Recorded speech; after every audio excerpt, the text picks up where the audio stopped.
Bismillah walhamdulillah wassalatu wassalam ala rasulillah wa ala alihi wa sahbihi ajma'in wa ba'd.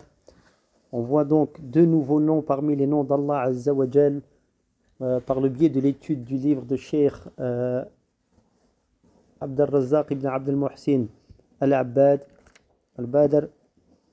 Donc ces deux noms que l'on voit aujourd'hui, c'est Al-Qahir, Al-Qahhar, Al-Qahir, Al-Qahhar, qui sont traduits par le dominateur suprême. Donc, Al-Qahhar apparaît dans le Coran dans 6 endroits. Donc, et Al-Qahir en 2 endroits dans le livre d'Allah Azza wa Jal, qui sont la parole d'Allah Ta'ala wa huwa al-qahiru fawqa ibadihi wa huwa al-hakim al-khabir. Et il est le dominateur sur ses serviteurs, le dominateur suprême sur ses serviteurs, et il est le sage, celui qui connaît les choses cachées. Donc al-qahiru, le dominateur suprême. Et dans le second verset, Allah Azza wa Jal dit wa huwa al-qahiru fawqa ibadihi wa yursilu alaykum hafadha. Donc dans Surat, le premier verset c'était Surat al-An'am, les bestiaux, verset 18, et cette fois c'est la même Surat, donc les bestiaux ou le bétail, verset 61. Allah Azza wa Jal dit dans le sens du verset, il est le dominateur suprême sur ses serviteurs et il envoie sur vous des anges, c'est-à-dire gardiens, jusqu'à ce que la mort se présente à l'un de vous et que nos envoyés lui retirent son âme sans aucune négligence. Donc ici, les anges qu'Allah envoie, il nous est expliqué que ce sont des anges qui protègent l'homme afin qu'aucun mal ne frappe son corps, et d'autres consignent ses œuvres. Donc des anges qui ont des fonctions qui varient. Et dans une autre note, on dit que ce sont des anges, ceux qui viennent prendre l'âme également, donc ceux qui sont concernés par la fin du verset, donc par la parole d'Allah, dans laquelle il dit jusqu'à ce que la mort se présente à l'un de vous et que nos envoyés lui retirent son âme. Donc ici, les envoyés qui retirent l'âme du mourant, ce sont des anges qui viennent prendre l'âme du défunt et la déposent là où Allah le leur ordonne. Donc ici, les 2 endroits où le nom d'Allah Al-Qahir, et ensuite le Cheikh explique que Al-Qahhar, donc c'est la même racine que Al-Qahir, il y a Qahara dedans, donc dans le sens de la domination ici, mais c'est ce qu'on appelle Sirat Mubalara, c'est-à-dire une construction du mot Qahhar qui marque ici l'amplitude, l'augmentation, donc de l'amplitude du sens, donc qu'on veut donner à ce mot. Et leur sens, donc ici, donc ça prend le même sens, sauf qu'il y en a un qui est plus fort que l'autre. Et leur sens ici, à Qahir et Qahhar, c'est celui qui domine l'ensemble des choses existantes, de toutes choses. Il domine toutes choses et elles lui sont soumises. Toute la création lui est soumise. Et donc soumise à quoi? À sa capacité, à sa volonté, subhanahu wa ta'ala. Que ce soit dans le monde supérieur ou dans le monde inférieur, rien ne peut se produire, quelque événement que ce soit, et donc ne peut se produire ni une chose, ni arrêter de se produire. Donc tout ce qui se produit et tout ce qui arrête de se produire ne peut se faire que par sa volonté. D'accord? Car il est le dominateur, Al-Qahir, Al-Qahhar. Donc ce qu'il veut est, et ce qu'il ne veut, et ce qu'il ne veut pas ne peut être. Donc, et toute la création est dans le besoin d'Allah. Ils sont dans l'impuissance face à Allah Azza wa Jal. ils ne possèdent rien pour eux-mêmes, ni bienfait, ni tort, ils ne peuvent se causer ni l'un ni l'autre, et n'obtenir ni bien ni faire de tort, si ce n'est par la volonté et la capacité d'Allah. Bien sûr, tout cela ramené à la sagesse d'Allah Azza wa Jal, car Allah est sage dans ses actes, dans tout ce qu'il fait, subhanahu wa ta'ala. Donc, et le fait qu'il soit le dominateur, eh bien, cela renvoie à la vie d'Allah, sa vie parfaite. Car s'il domine, il est le vivant, subhanahu wa ta'ala. Donc, sa parfaite vie et sa puissance parfaite. S'il est le dominateur, il a la puissance. Il est le vivant, il est le puissant et il est le parfaitement capable. Donc, comme on l'a vu, ce sont les qualités d'Allah. Donc, indique, comme on l'avait déjà vu cela, un sens en elles-mêmes, mais elles indiquent un sens, ou indiquent plutôt, sont un indice et une indication d'autres qualités.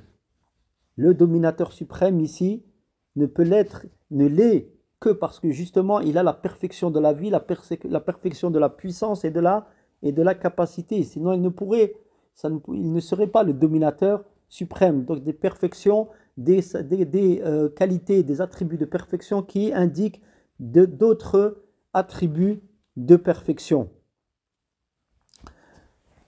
Et cet attribut de domination d'Allah Azza wa Jal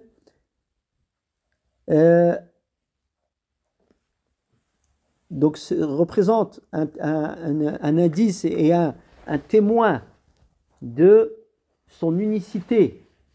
Cela témoigne de son unicité et c'est une preuve de son unicité donc, et de son unicité particulièrement dans la divinité, donc dans l'adoration. Ici je fais un rappel, ce qu'on appelle Tawhid Allah Azza wa Jal. Il rentre, les savants donc ont expliqué l'unicité d'Allah Azza wa Jal comme étant l'unicité d'Allah dans ce qui lui est propre et dans lequel il n'a aucun associé. Et ils ont donné ces catégories d'unicité, ils en ont pris 3, ils les ont résumées, enfin donné plutôt l'unicité d'Allah dans la seigneurie et l'unicité d'Allah Azza wa Jal donc dans l'adoration et dans la 3e catégorie, l'unicité dans les noms et attributs. Et en fait, tout ce que vous allez entendre, où des gens vont essayer de ramener une autre catégorie d'unicité d'Allah Azza wa Jal, c'est une incompréhension de leur part. D'accord? Pourquoi? Parce qu'en fait, quand ils essaient de ramener une autre catégorie d'unicité, quand on la regarde, ce qu'ils ramènent, ça renvoie obligatoirement à une de ces 3 catégories.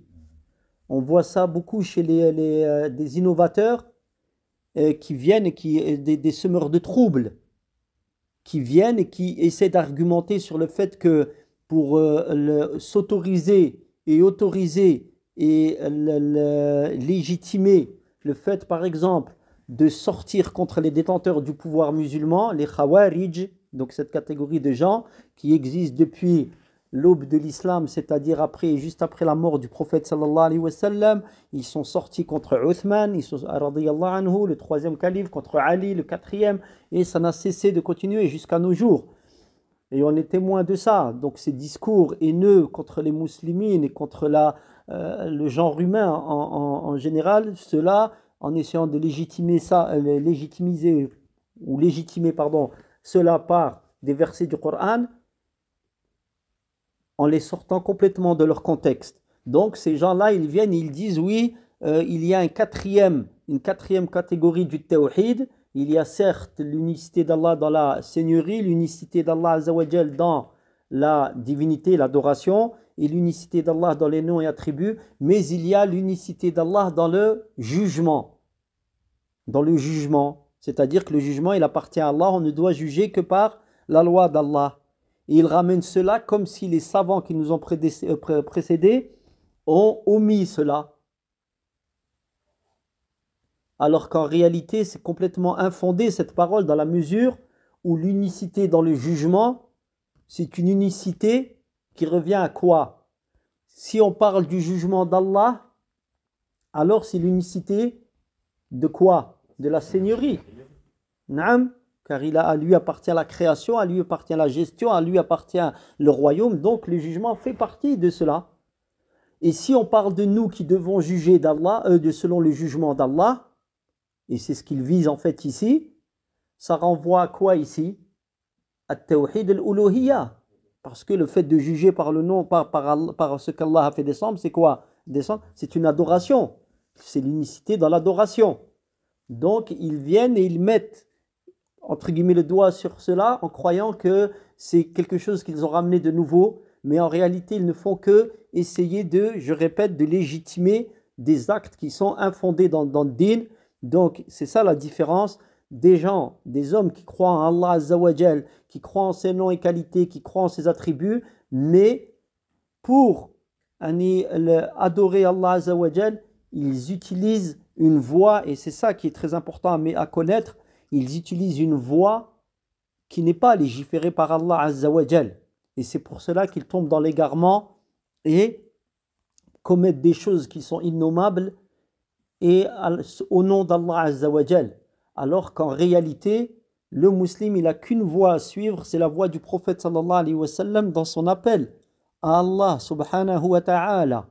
Donc les musulmans, nous avons la religion d'Allah Azza wa Jal qui est complète, à nous de la mettre en pratique. Allah nous a légiféré, le prophète sallallahu alayhi wa sallam nous a légiféré la manière de nous comporter, comme on l'a dit, les uns d'abord avant toute chose avec notre créateur et notre adoré, Allah Azza wa Jal, puis les uns avec les autres, que ce soit entre nous musulmans et entre nous musulmans à l'égard, c'est-à-dire de nous, les musulmans de manière générale, et en particulier avec les détenteurs du pouvoir.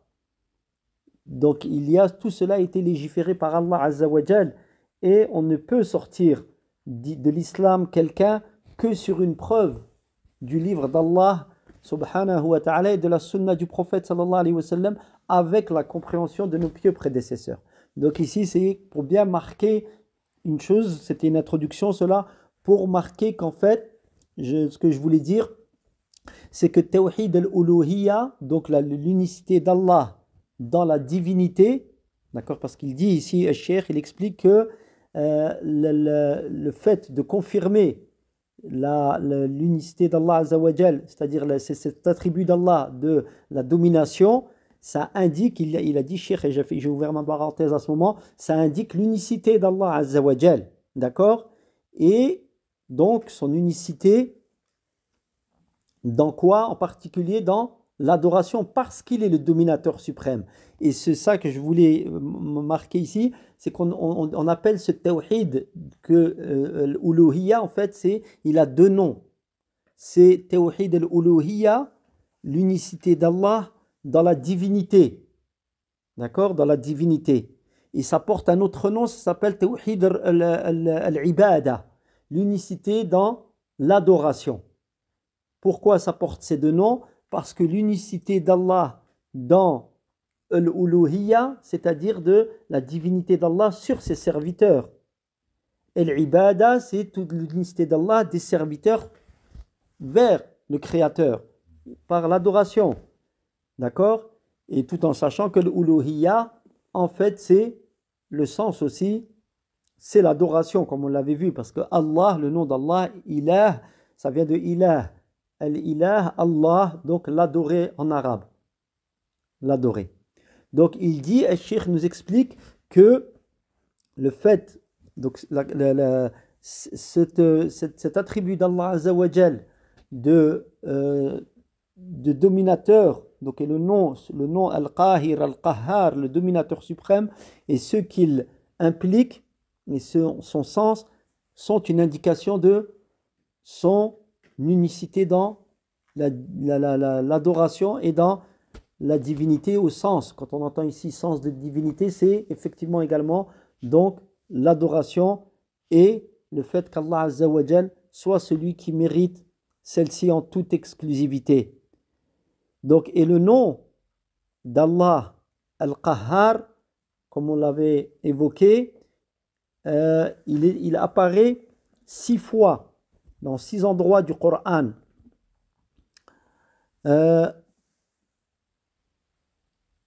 Il est à chaque fois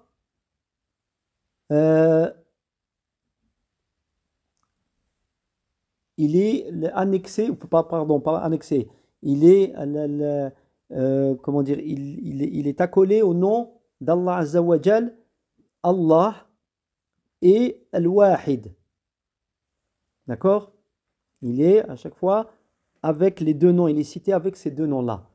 Donc, dans le premier verset qui est évoqué par Cheikh ici, donc, il apparaît au fil d'un discours, dans le fil d'un discours, donc dans lequel Youssouf, le prophète Youssouf, alayhi salam, il démonte et l'association et le principe de l'association et l'égarement de ceux qui la pratiquent lorsqu'il s'adresse, en s'adressant à ces deux compagnons de cellule, lorsqu'il a été emprisonné injustement, alayhi salam.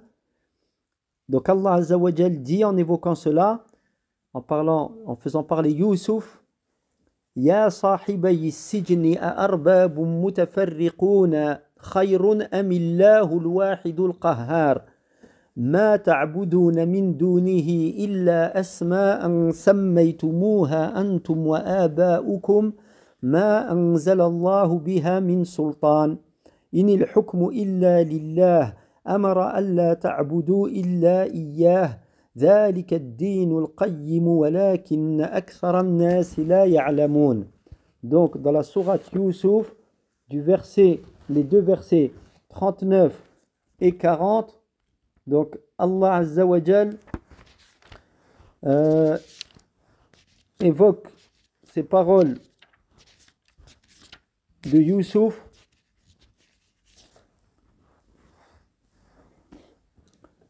lorsqu'il dit « Et j'ai suivi la religion de mes ancêtres, Abraham, Isaac et Jacob. Il ne nous appartient pas d'associer à Allah quoi que ce soit. Ceci relève de la grâce d'Allah qu'Allah nous a faite ainsi qu'aux hommes, mais la plupart ne sont pas reconnaissants. » Ça, c'était le verset 38. Ça, c'est le 39 maintenant. « Ô occupants de cette prison !» Donc, l'adoration de divinités multiples est-elle meilleure que l'adoration d'Allah, l'unique, le dominateur suprême? Donc, il n'y a aucun doute sur la réponse. Vous n'adorez en dehors de lui que des statues que vous et vos ancêtres avez nommées, c'est-à-dire des divinités concernant l'adoration desquelles Allah n'a révélé aucune preuve. Le pouvoir n'appartient qu'à Allah qui vous a ordonné de n'adorer que lui. Telle est la religion de droiture, mais la plupart des hommes ne le savent pas. Donc ici, dans la note, on lit « Il a fait de leurs questions respectueuses un moyen de les appeler au monothéisme et à la soumission à Allah, car il remarqua qu'ils étaient enclins à accepter le bien. » C'est-à-dire que eux, ils avaient fait un rêve, ces deux compagnons de cellule, de prison, et ils lui ont demandé d'interpréter ce rêve. Car Youssouf alayhi salam avait ce don d'Allah Azza wa Jal de pouvoir interpréter les rêves. Donc ils ont eu chacun un rêve et ils lui ont demandé de l'interpréter. Mais lui, il leur a dit, bien sûr, je vais l'interpréter. Je vais vous donner l'interprétation de vos rêves. Mais avant, qu'est-ce qu'il a fait? Il les a appelés à l'unicité d'Allah Azza wa Jal. Donc on voit qu'ici la da'wa des prophètes, ils ont été jetés en prison, d'accord? Il a été lui-même jeté en prison de manière complètement injuste. Qu'est-ce qu'il a fait? Est-ce qu'il a dit il faut qu'on se révolte contre Pourtant, ça n'était pas un croyant, le détenteur du pouvoir. Il a dit non. À quoi il a appelé? Pas la révolte contre le détenteur du pouvoir, etc. L'unicité d'Allah. C'est ça qu'il dira. Oh, mes compagnons de cellule, oh, les gens de la prison, mais euh, un, plusieurs divinités valent-elles mieux ou Allah, l'unique, Allah, Amillahu al-Wahidul Qahhar, l'unique, le dominateur suprême. Voilà la da'wa des prophètes dans toutes les situations, même ces situations dans une prison que l'on imagine loin de tout confort, et pourtant sa mission reste la même comme tous les autres prophètes, l'appel à l'unicité d'Allah Azza wa Jal. Donc c'est pour ça qu'il s'est évoqué ici. Il dit le pouvoir n'appartient qu'à Allah, dans la note toujours, et ses messagers ne font que transmettre ce qui émane de lui. Le jugement est le sien, leur commandement est le sien, leur obéir, c'est lui obéir, c'est-à-dire obéir au messager, c'est obéir à Allah. Ainsi, tout ce que le messager d'Allah sallallahu alayhi wa sallam a établi et ordonné de la religion doit être suivi et obéi par toutes les créatures, car telle est la loi d'Allah établie parmi ses créatures. Ceci est une parole de Cheikh l'Islam Ibn Taymiyyah rahimahullah. Donc, ici, je reprends la parole où Cheikh Abdel Razak al-Badr, donc sa parole après le verset, l'évocation du verset, il dit, donc en parlant de Youssouf, il leur a exposé à ses compagnons de prison, alayhi salam, la nullité, le caractère nul et non avenu de l'association par sa parole à arbabun, c'est-à-dire le pluriel de Rabb. Donc ici des divinités, c'est-à-dire à arbabun, des seigneurs. Ici, c'est des seigneurs plutôt, c'est-à-dire des seigneurs impuissants, faibles, qui ne peuvent causer ni mal ni bien, qui ne peuvent donner ni enlever. Et elles sont divisées, c'est-à-dire dans leur nature, des arbres, des pierres, ou alors même des êtres vivants, mais qui ne sont pas des divinités comme les anges, ou des défunts, des morts, et autres. Ensuite, il leur dit, après leur avait dit des divinités, des seigneurs, khayrun, pardon. Naam. Khayrun amillah. Après, il leur fait il les fait comparer, la comparaison avec Allah, ou bien Allah, l'adorer. Allah, c'est-à-dire lui qui a les attributs de perfection. Al-Wahid, l'unique. Unique dans son essence, dans ses attributs également, dans ses actes. Il n'a pas d'associé. Al-Qahhar. Al-Qahhar, donc le dominateur suprême. Celui devant qui est soumis toutes les choses. À qui est soumis toute chose. De par sa domination, sa puissance et sa souveraineté. Ça, c'est le premier endroit où le nom Al-Qahhar est évoqué. Le deuxième endroit, c'est dans le fil de quel discours ici?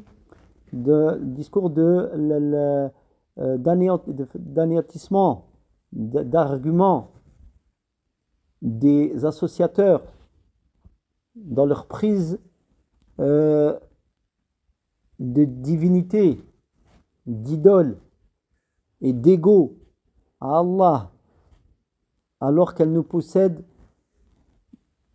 pour elle-même, ces divinités prises en dehors d'Allah, ni bien ni mal. Et il délaisse l'adoration d'Allah Azza wa Jal, l'unique, le dominateur suprême, Al-Wahid al-Qahhar. Et il délaisse le fait de lui vouer un culte exclusif. Et ils vont demander à ces choses qu'ils ont inventées, fabriquées de leurs propres mains, de leurs propres esprits. Allah dit, donc dans Surat Al-Ra'd, la Surat le tonnerre, verset 16, قل من رب السماوات والأرض قل الله قل أفاتخذتم من دونه أولياء لا يملكون لأنفسهم نفعا ولا ضرا قل هل يستوي الأعمى والبصير هل تستوي الظلمات والنور أم جعلوا لله شركاء خلقوا كخلقه فتشابه الخلق عليهم قل الله خالق كل شيء وهو الواحد القهار. Donc dans le sens du verset, demande-leur, ô messager d'Allah, qui est le Seigneur des cieux et de la terre? Réponds, Allah. Dis, prendrez-vous en dehors de lui des maîtres qui ne peuvent pour eux-mêmes ni bien ni mal? Dis, l'aveugle est-il semblable à celui qui voit? Les ténèbres sont-elles semblables à la lumière? Ici dans la note, on dit que le mécréant est-il semblable au croyant? La mécréance est-elle semblable à la foi? Parole de l'imam Shawkani. Ensuite, on reprend le verset. Ont-ils attribué à Allah des associés qui créent comme lui-même a créé, de sorte que les deux créations se confondent à leurs yeux? Ici dans la note, on lit il n'en est rien, ces polythéistes ont adoré en dehors de lui des divinités qu'ils reconnaissent être créées par lui et soumises à lui. Si tous sont des serviteurs, pourquoi les uns adorent-ils les autres sans aucune preuve, mais uniquement par invention et conformation à leur passion?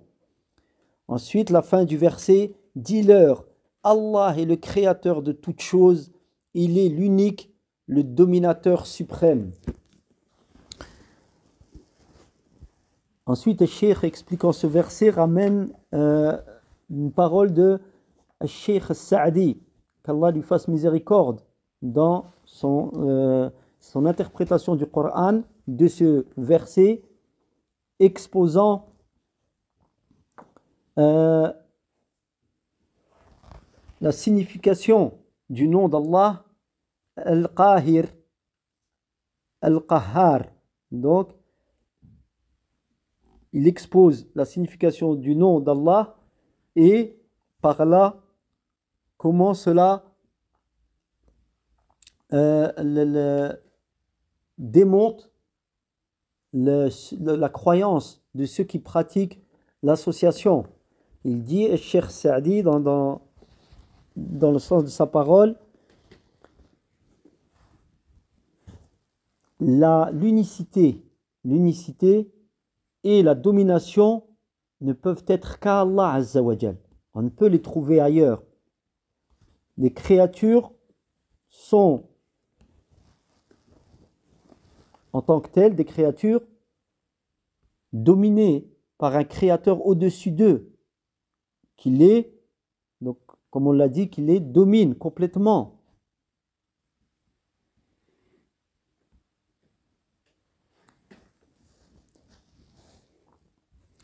Donc ici, le dominateur, c'est Allah Azza wa Jal, qui est le Qahir. Donc,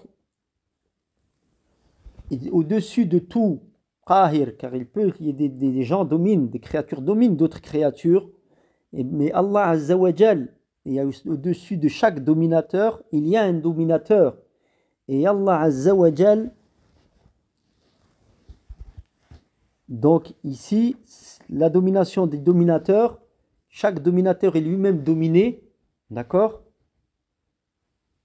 Et jusqu'à ce que ça s'arrête à qui? À Allah, qui est lui l'unique et le dominateur suprême, Al-Qahhar. Donc il y a des dominateurs, des dominateurs qui sont faibles en réalité, car au-dessus de chacun d'entre eux, il y a un dominateur. Et le dominateur suprême est Allah Azza wa Jal. Et qui est donc l'unique à avoir cette qualité. Donc, Cheikh Sa'di poursuit dans le sens de sa parole. Il dit donc la domination, Al-Qahr, et l'unicité, Al-Tawhid, s'impliquent l'un et l'autre. Donc, je veux dire ici, la domination suprême implique l'unicité. Et l'unicité implique et indique la domination suprême. Et elles sont spécifiques à Allah Azza wa Jal. Donc, par la raison, il dit, par la preuve de la raison, on voit ici qu'Allah est le Qahir, le dominateur. Donc, et l'on comprend donc ici que ce qui est invoqué et adoré en dehors d'Allah ne possède rien de la création des créatures. Le seul créateur, c'est l'unique, le dominateur suprême. Donc, si tout ce qui est en dehors du dominateur suprême ne possède rien de la création, son adoration est donc nulle, voilà, et n'en a venu caduque, comme le dit le frère. Et c'est pour cela ici que j'ouvre encore une parenthèse, c'est Cheikh Ghunayman qui explique que le tawhid en réalité, que l'unicité d'Allah Azza wa Jal dans l'adoration, le tawhid, en réalité il est comment dire,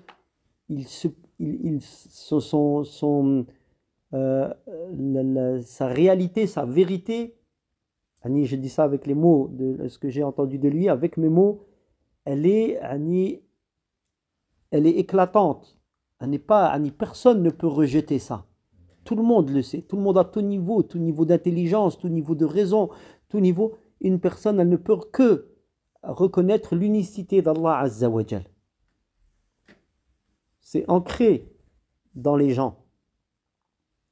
Et ensuite, Allah Azza wa Jal permet à qui il veut de le reconnaître et l'accepter et le mettre en pratique et ses conséquences en pratique, qu'Allah nous guide vers le droit chemin. Le troisième endroit, donc c'est la fin de la citation de l'imam Cheikh Saadi, l'imam Saadi, il dit, le troisième endroit donc où le nom Al-Qahhar, on avait dit qu'il y en avait 6, est évoqué, c'est cette fois dans le cadre de la menace qu'Allah fait aux mécréants et aux associateurs, donc menace de perdition et d'anéantissement et de venue ou d'apparition de la vengeance d'Allah sur eux le jour où ils se présenteront devant Allah Azza wa Jal, l'unique, le dominateur suprême. Ils seront alors enchaînés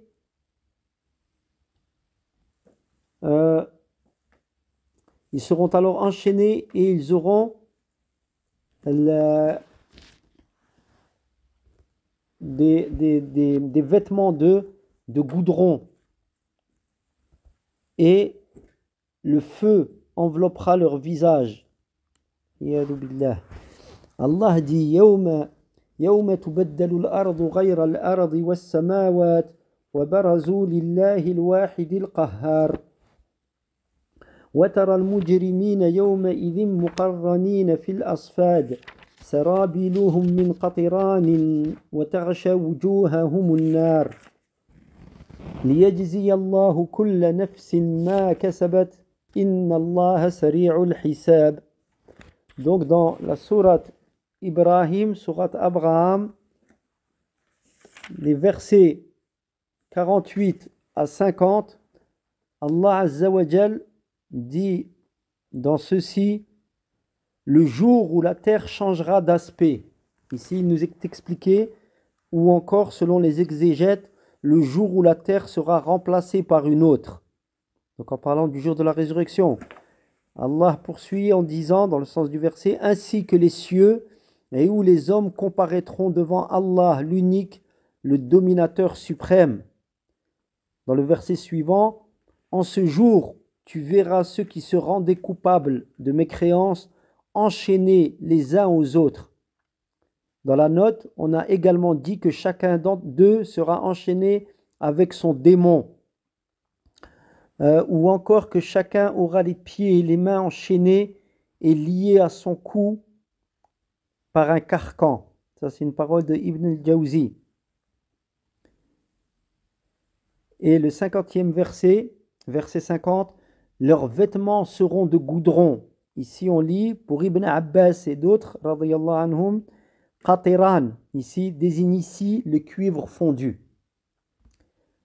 Leurs vêtements seront de goudron et le feu couvrira leur visage. Donc ici, c'était dans le verset 48 qu'Allah a évoqué les deux noms Al-Wahid, Allah, Al-Wahid, Al-Qahhar. Comme on avait vu, Cheikh explique qu'ils sont à chaque fois Al-Qahhar, c'est conjoint, c'est adjoint au nom Allah Al-Wahid. Donc, ici c'est Al-Wahid Al-Qahhar. Naam. Donc, dans le quatrième endroit où le nom Al-Qahhar est évoqué, c'est dans un endroit où Allah Azza wa Jal, donc ici, il évoque son nom Al-Qahhar lorsqu'il expose son unicité dans l'adoration. Allah dit قل إنما أنا منذر وما من إله إلا الله الواحد القهار رب السماوات والأرض وما بينهما العزيز الغفار. Donc dans la sourate 38, sourate Sad, versets 65 et 66, Allah Azza wa Jal, dans le sens des versets, dit aux polythéistes, je ne suis qu'un avertisseur, point de divinité digne d'adoration en dehors d'Allah, l'unique, le dominateur suprême. Donc là, il expose le fait qu'il mérite le seul l'adoration. Seigneur des cieux et de la terre, de ceux qui existent entre eux, le Tout-Puissant, le pardonneur par excellence. Al-Ghaffar. Donc on a Al-Qahir, on a Al-Qahhar, on a Ghafir et on a Ghaffar. Donc c'est encore une fois, Al-Ghaffar, c'est la même racine que Ghafara, Ghafir, mais Ghaffar, c'est encore une fois pour marquer une plus grande, naam, un sens plus appuyé du nom. Tout comme Al-Qahhar et Al-Qahir. Allah Al-Wahid, Al-Qahhar, et il est Al-Aziz, Al-Ghaffar. Donc il est le puissant. Naam, Al-Ghaffar, celui qui pardonne grandement. Donc il est puissant, il est capable de châtier durement. Walakin, il est le grand accueillant au pardon, le grand pardonneur. Son pardon est immense. Donc ici une mise en garde et en même temps un appel à la demande de pardon et au repentir des serviteurs. Donc au sujet de ces deux versets, Ibn Sa'di rahimahullah, donc dans son interprétation des versets, il dit ceci est une confirmation de la divinité, donc l'adoration d'Allah Azza wa Jal par cette preuve sans appel, c'est-à-dire son unicité, il est le Très-Haut et sa domination suprême sur toute chose. Donc la domination appelle l'unicité. Donc il ne peut y avoir deux dominateurs, on va dire, suprêmes. Il ne peut y en avoir deux. Ce ne serait pas de la domination en réalité. Ici, c'est quoi? De l'association. Walakin Allah, il est Al-Qahhar, le dominateur, donc il domine tout. Il ne peut y avoir deux dominateurs égaux dans leur domination. C'est impossible. Celui donc qui domine toutes les choses, c'est l'unique. vu qu'il domine tout, en dehors de tout autre. Donc il est unique, il est l'unique, qui n'a pas d'égal. Donc c'est lui qui mérite d'être adoré sans associé. Tout comme il est le seul dominateur.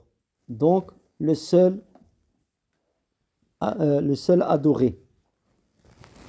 Le cinquième endroit où le nom d'Allah Azza wa Jalla al-Qahhar est évoqué, c'est dans le cadre de l'exposé de l'exemption d'Allah de tout associé. La purification d'Allah de toute association. Donc le tanzih, qui revient souvent sous quoi? Sous la forme de quelle exclamation dans le Coran qui montre Subhan, tasbih.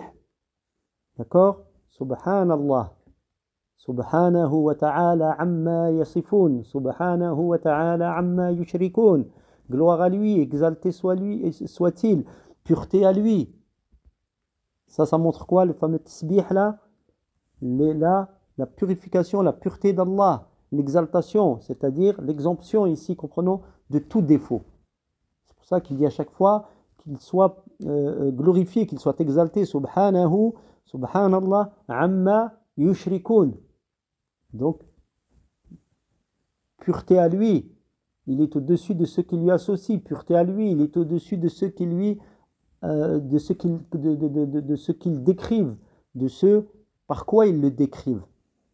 Donc ici, c'est l'exaltation au sens de, on le répète, d'exemption. L'exemption de quoi? De tout défaut. Et de tout ce par quoi il est décrit par ceux qui le décrivent, par ce par quoi il ne s'est pas lui-même décrit ou son messager sallallahu alayhi wa sallam. Donc c'est là qu'il évoque ici dans le cinquième endroit son nom Al-Qahhar. Allah dit وَالَّذِينَ اتَّخَذُوا مِن دُونِهِ أَوْلِيَاءَ مَا نَعْبُدُهُمْ إِلَّا لِيُقَرِّبُونَا إِلَى اللَّهِ زُلْفَى إِنَّ اللَّهَ يَحْكُمُ بَيْنَهُمْ فِيمَا هُمْ فِيهِ يَخْتَلِفُونَ إِنَّ اللَّهَ لَا يَهْدِي مَنْ هُوَ كَاذِبٌ كَفَّارٌ لو أراد الله أن يتخذ ولدا لاصطفى مما يخلق ما يشاء سبحانه هو الله الواحد القهار. Donc dans la sourate Az-Zumar, sourate 39, c'est-à-dire Az-Zumar, les groupes dans les versets 2 et 3, dans le sens des versets on lit, j'ai dit 2 et 3, c'est 3 et 4 en fait. Donc, c'est à Allah seul que le culte doit être rendu. Ceux qui adoptent des maîtres en dehors de lui disent « Nous ne les adorons que pour qu'ils nous rapprochent d'Allah ». Ici, on lit que afin qu'ils intercèdent en notre faveur. Donc, les associés, ils prennent des adorés. Ils disent « Nous ne les adorons que pour qu'ils nous rapprochent d'Allah ». Ce sont nos intercesseurs. Donc, afin qu'il nous rapproche de lui, pour qu'il nous accorde des biens de ce bas monde et nous vienne en aide. Quant à la résurrection, ils n'y croyaient pas du tout. Et ils disaient, Ya Allah, il est le créateur de toutes choses, mais nous on prend des divinités en dehors d'Allah, on les adore, mais pas comme on adore Allah, c'est-à-dire que on les adore pour qu'elles nous rapprochent d'Allah. Donc c'est un acte complètement infondé. Et quand on voit aujourd'hui les gens qui vont à la mosquée, qui sortent de la mosquée, qui vont 5 fois par jour, qui vont faire le hajj, qui vont faire la umrah, qui jeûnent et qui pratiquent les piliers de l'islam, et dans le même temps ils vont se rendre à des tombeaux, devant des tombeaux, et qu'ils les invoquent, et qu'ils leur demandent de demander à Allah. C'est exactement ce contre quoi les messagers, particulièrement dans ce verset, mettaient en garde. Walakin, quand les cœurs sont fermés, wal'iyadu billah, seul Allah peut les ouvrir et les orienter vers la vérité. Donc, on revient au verset, je reprends.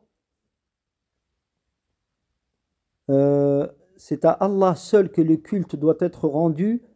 Ceux qui adoptent des maîtres en dehors de lui disent: nous ne les adorons que pour qu'ils nous rapprochent d'Allah. Allah jugera, c'est-à-dire entre les hommes, leurs différends au jour de la résurrection. Donc ici, il nous est enseigné qu'il jugera entre les créatures et rétribuera chacune en fonction de ses œuvres, tout comme il jugera entre les adeptes des différentes religions. Ensuite, Allah poursuit dans le sens du verset: Allah ne guide pas celui qui ment, c'est-à-dire sur lui, et renie ses versets. Verset 4: si Allah avait voulu s'attribuer un fils, il aurait choisi ce qu'il veut parmi ce qu'il a créé, gloire et pureté à lui. Subhanahu. D'accord? Huwa Allahu al-Wahid al-Qahhar. Encore une fois, Allah al-Wahid al-Qahhar. Il est Allah l'unique, le dominateur suprême. Ici, on lit dans la note de bas de page la formulation et l'usage du conditionnel. Ici, dans la parole d'Allah, s'il avait voulu prendre un fils, il aurait choisi ce qu'il veut parmi ce qu'il a créé. C'est ça le conditionnel qui est évoqué. S'il avait voulu, il aurait choisi. On nous enseigne ici que la formulation et l'usage du conditionnel indiquent l'impossibilité de la chose. Ça montre que c'est impossible. Car Allah est unique et il n'aurait choisi parmi ses créatures qu'un serviteur et non un semblable. D'accord? Il aurait pris un serviteur et non un semblable. Donc comprenons ici que, quand bien même il ne le fait pas, c'est impossible, al-Wahid al-Qahhar, s'il avait voulu s'attribuer un fils, il aurait choisi ce qu'il veut parmi quoi? Sa création, ce qu'il a créé. Naam. Et là, ça nous renvoie aux chrétiens qui disent que Isa, entre guillemets, le fils d'Allah, mais c'est égal, il est égal à Allah, parce qu'il est dans la Trinité. C'est complètement infondé qu'Allah Azza wa Jal ouvre les cœurs et qu'il nous préserve de l'égarement. Qu'Allah nous préserve de l'égarement. Wal'iyadu billah. Donc, ici, on voit maintenant le 6e et dernier endroit du Coran où Allah Azza wa Jal évoque ce nom glorieux, Al-Qahhar. C'est, l'explique le Cheikh Abdel Razak Al-Badr, c'est dans le fil d'un discours dans lequel Allah Azza wa Jal, encore une fois,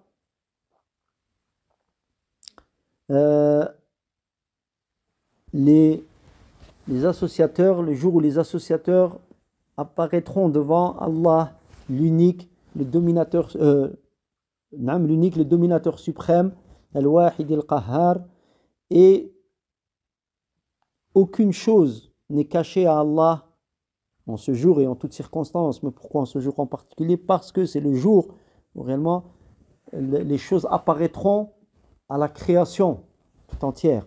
Donc rien ne lui est caché parmi leurs œuvres, c'est-à-dire en toutes circonstances, et parmi leurs personnes, ou de leurs personnes. Allah dit: Yawma hum barizun la yakhfa ala Allahi minhum shay limanil mulku al-yawm lillahi al-wahid al-qahhar al-yawma tujza kullu nafsin bima kasabat la dhulma al-yawm inna Allaha sari'ul hisab. Donc dans Surat Ghafir, les versets 16 et 17, dans les sens des versets, Allah dit: le jour où ils comparaîtront à découvert sans que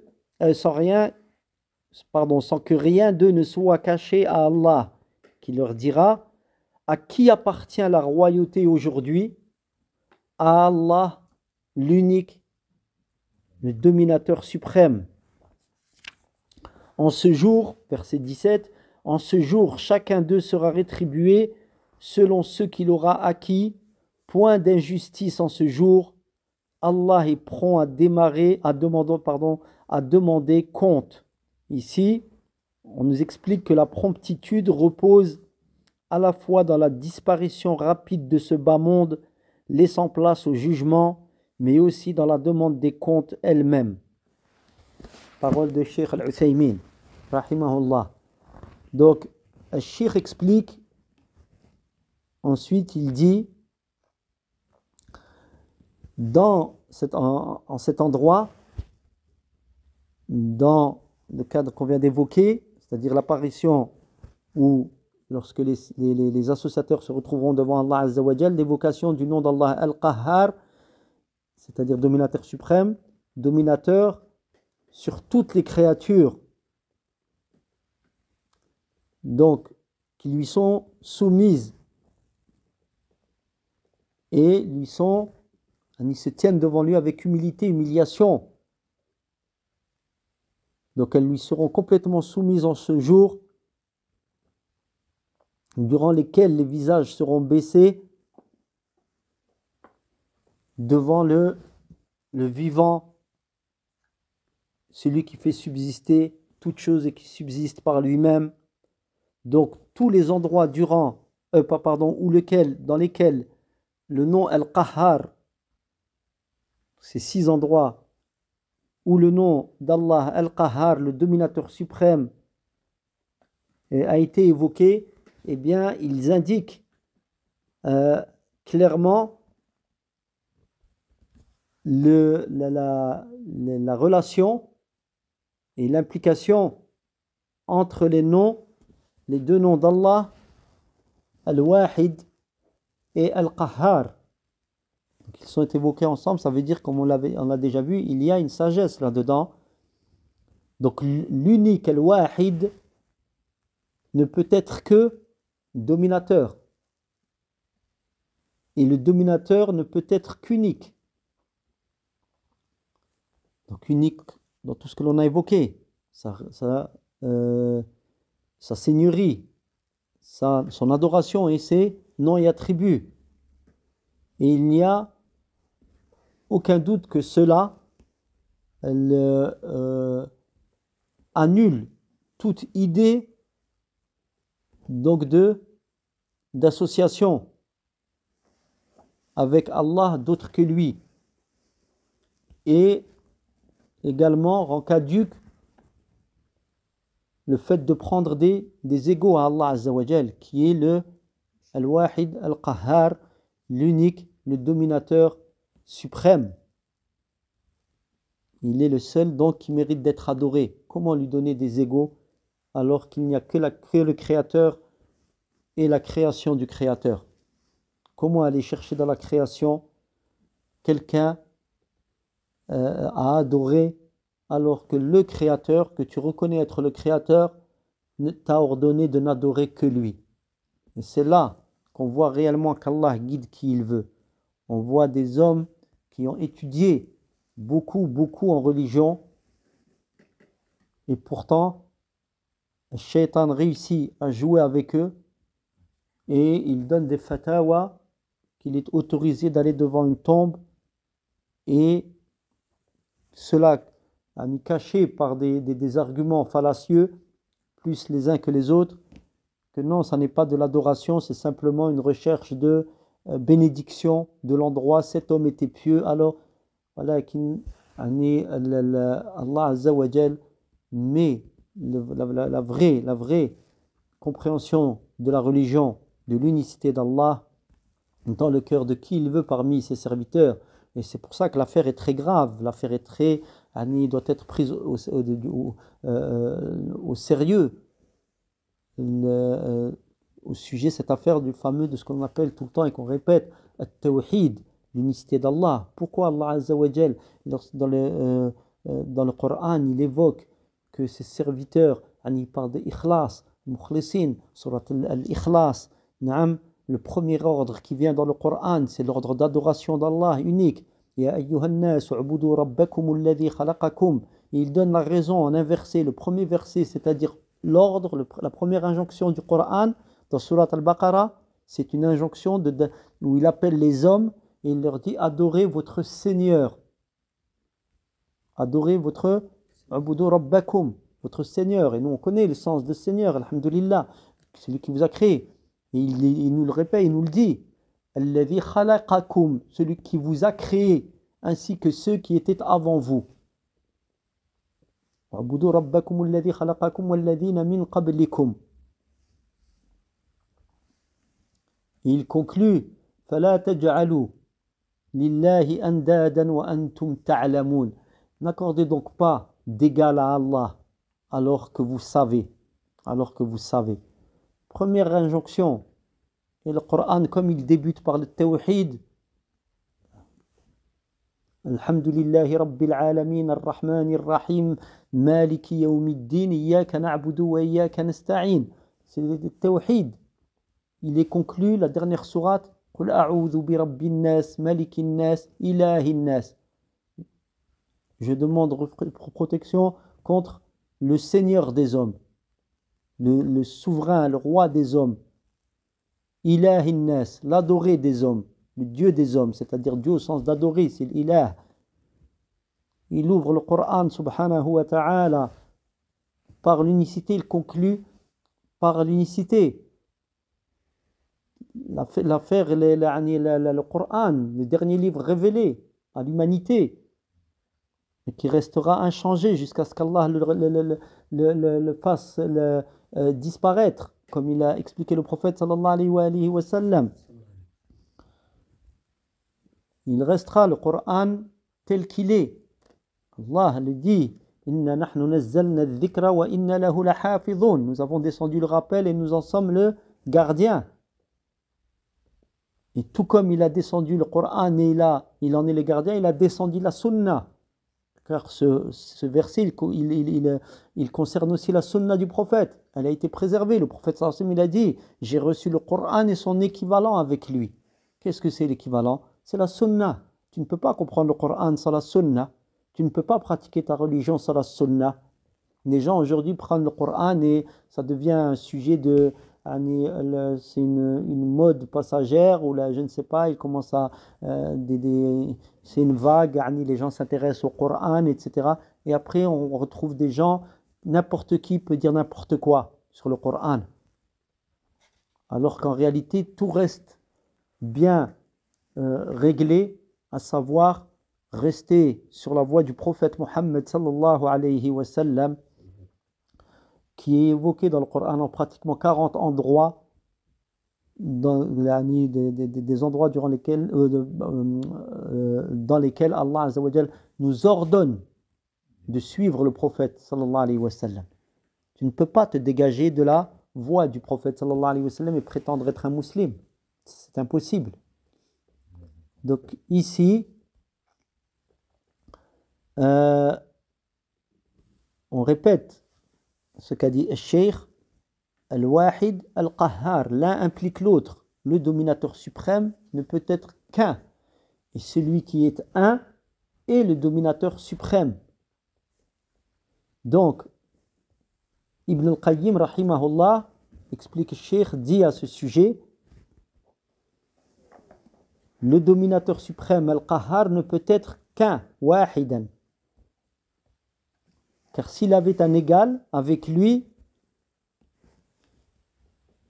s'il ne le domine pas, cet égal, donc il n'est pas dominateur suprême, il n'est absolument pas, il ne peut être dominateur suprême, il ne peut pas être qahhar ou qahir. Et s'il le domine, cette soi-disant égal, donc il n'est pas égal. Un ou l'autre. Donc, il dit le al-qahir ou al-qahhar, le dominateur suprême, est donc un. La ilaha illallah. Donc c'est dans As-Sawa'iq al-Mursalah, le livre duquel ça a été pris, cette citation de Ibn al-Qayyim rahimahullah. Donc, le Cheikh conclut, il dit, et par cet exposé,